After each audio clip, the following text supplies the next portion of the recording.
Hey everybody, this is David Petty. I'm a chess expert here for the Chess.com YouTube channel, and today I want to talk about the Four Move Checkmate, which is also called Scholar's Mate. Now, if you were ever a kid who played chess, or if you have kids who play chess, you know exactly what I'm talking about. This checkmate happens millions of times every year, especially in scholastic chess and also in beginner chess. And it's a way for white to make a quick and deadly checkmating attack against the black king by coordinating his pieces against a weak square. Now, in chess, it's always a good idea to keep your eyes peeled for weak spots in your enemy camp and, in your own camp so you can defend them. Now, if you were to look at these three squares in front of the black king, which one would you think is a weakness? Think about that. Which one is weak and which ones are strong? The answer is the weak square is F7. And let me just demonstrate why the other 2 points are strong. Let's say that white quickly jumps out with his queen, comes over here and says checkmate, attacking D7 here. This is not only not a checkmate, it's a terrible plan because there are several different black pieces all defending this D7 square. See if you can count them all. How many pieces are guarding that square? Well, the answer is 1, 2, 3, 4 pieces are all defending that square. That's like the least safe square on the board for white's pieces. If you go there, you're going to get obliterated, right? Likewise, if you jump out quickly and make a run over here at E7, charge, checkmate. How many different black pieces are guarding that square? Once again, it is 1, 2, 3, 4 pieces are all guarding that square. So these two squares, D7 and E7, are totally the wrong targets if you want to attack the black king because they're being defended by a large part of black's army. However, F7 is a very good target because how many pieces are defending that square? That's right, only one. Only the king is defending that square. So that's a place from which you can attack the king and not a lot of black's army is defending it. So there's a lot of chess openings that are sort of designed to strike at this weak point in black's position quickly, and Scholar's Mate, the Four Move Checkmate, is one of them. Now notice that this pawn is on a light square, so white plays pawn to E4, releasing his bishop and his queen primarily, and notice that they both move on light squares, right? So if black is just playing carelessly, we can have a game end very quickly like this. First, the bishop comes out shooting at this weak square. Now the queen comes out, and if black is not careful, he just jumps out here, tries to chase the queen away, but unfortunately she's not going backwards, she's going forward. Queen takes pawn, checkmate, right? The king can't take the queen because the bishop is providing backup, and the king has nowhere to run because of the queen guarding all those squares. So this is the Four Move Checkmate. You can similarly reach that same position by switching your move order. You can bring out your queen first, and then you hop out with your bishop, and once again, if black does not notice and defend himself, he can get checkmated very, very quickly. And I told you already, thousands and millions of games every year are finished just like this, with this Four Move Checkmate. Now, I know this seems really basic, but from this very short and quick game, we can actually learn several important points of chess strategy. And the first thing we learn is about keeping your eyes open, keeping your eyes peeled, and finding those weaknesses, right? So at the start of the game, white didn't just kind of develop his pieces without a plan. He looked around and said, aha, there is a weak point, and every single move that white made from move 1 on was devoted to targeting that weak point, turning the weak point into a target for his pieces. And the second thing we learn is how to coordinate pieces together. Notice that white brings out this bishop to aim at the f7 pawn, and then he brings out the queen. And this is called coordinating your pieces, when your pieces are both working together towards a goal. And in chess, even if both sides have all of their pieces developed and fighting, the side that has the better piece coordination will usually be the winning side. So there are different types of piece coordination, but here's one of them. Choosing a target square and then aiming your whole army, in this case 2 pieces, but you can imagine aiming 3 or 4 pieces at that square, right? Now, the third thing we learn is actually defense, right? So black didn't have to sit here helplessly while white was coming out here to attack the square of doom. In this position, on move 2, black can already kind of smell that something is coming if you're alert, and you can right here stop Scholar's Mate for good, shut it down. How would black do that? How could you prevent Scholar's Mate before it even begins to brew?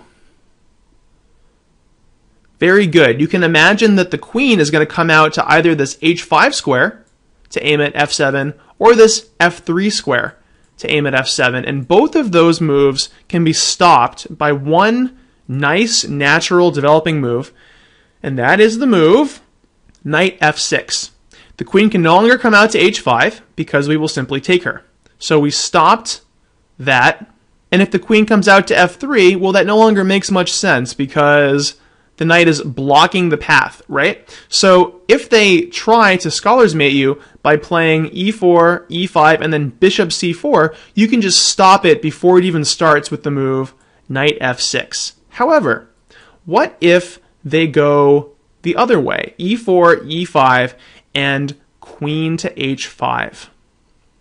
Well, this is actually going to demonstrate to us why, while Scholar's Mate is a deadly and sometimes effective opening attack, it's not something you want to do yourself once you get to a certain level. And the reason is this. There's an opening principle that I didn't actually mention in my previous video on the phases of the game, but there's an opening principle that says don't bring your queen out too early. If you ever saw the movie Searching for Bobby Fischer, right, with Josh Waitzkin as a little kid, you remember he was always arguing with his coach, Pandolfini. Pandolfini kept telling him, stop bringing your queen out too early, and he kept doing it and kind of getting away with it. But in general, you don't want to bring your queen out too early because she's your most valuable piece and she's going to get targeted by the other pieces, right? You're not willing to trade your queen for pretty much anything except another queen unless you're getting a whole bunch of pieces for her. So you can't just target her right away because then she comes over here and takes your pawn and you're down a pawn for nothing. So first, you're going to have to defend your e5 pawn. And what do you think the best way is to do that? Exactly. Knight to c6, bringing out a piece and defending the pawn at the same time. Now, here comes Scholar's Mate. Bishop to c4. If you are not careful, you're about to lose, right? And black has several ways to defend. So why don't you pause for a second and think, how would you try to get out of this checkmate, right? If you don't do anything, you're a goner. How do you defend?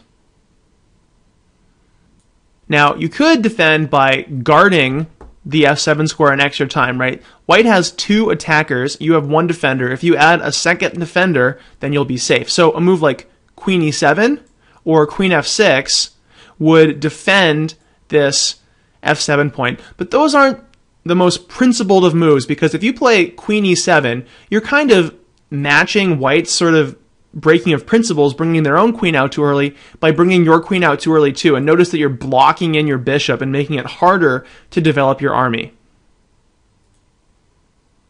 Likewise, if you play queen f6, you're once again bringing your own queen out too early. She can be quickly targeted by pieces, and you're blocking your knight from its best and most natural square, knight f6. So both of those moves will stop Scholar's Mate, but they're kind of subpar. The best move is to realize that White is breaking a principle by bringing their queen out too early, and you want to go on the offensive and start chasing that queen around and punishing her from coming out where your pieces can attack her. You play g6, and now they can't checkmate you because queens can't jump, and you're attacking the queen. So the best move for White is probably just to slink back to d1 and admit that the queen shouldn't have come out too early. But let's say that white continues trying to checkmate you. Remember, this f3 square is another route that the queen can take to get here. Well, now you once again stop the scholar's mate by naturally developing your pieces. Knight to f6. You can't take the knight because the queen is guarding it.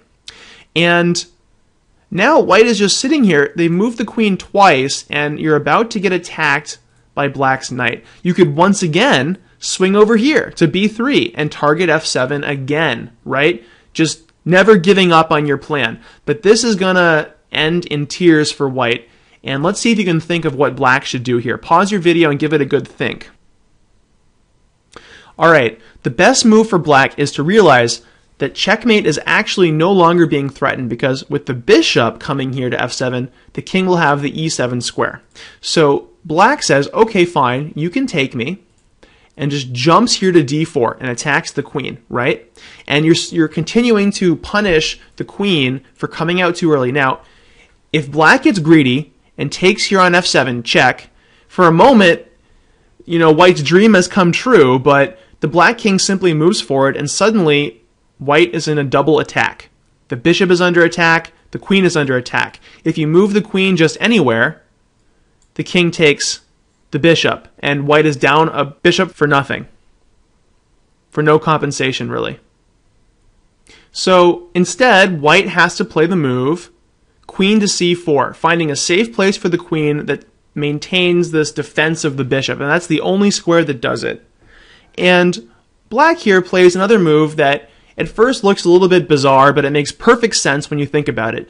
Black plays b5, attacking the queen again and taking away every single square the queen has to guard this bishop, right? Now the queen has to move off of this diagonal, and the king takes the bishop for free. And this is already winning for black, but let's just look at one or two more moves to see what could happen. Let's say that white notices his pawn here is under attack, and he plays the natural looking move, pawn to d3, to defend his pawn and release his bishop.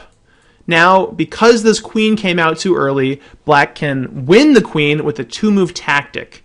So see if you can find it. Very good. The sequence bishop b4 check, combining this pin, this absolute pin of the queen to the king, with a fabulous knight fork. This is a family fork hitting the king, check, the queen, hello, and the rook in the corner. When the king moves, you pick up a queen. Black is up a whole queen for nothing, and it's because white sort of stubbornly insisted on going after this square of doom, this weakest square, no matter what, with their queen coming out too early. And it turns out that if black is fully prepared for this and plays actively, that white actually gets in trouble. If you just defend your pawn, and then when the bishop comes out, you chase the queen around, get out of here, she comes back here, you keep developing your army, and if the queen insists on moving over and over again, finally this move is going to put white in a lot of trouble. And black will take over the initiative and possibly win some material. So I hope that lesson was useful for you, and never fall victim to the four-move checkmate again. I hope you enjoyed this video, and I'll see you around on Chess.com.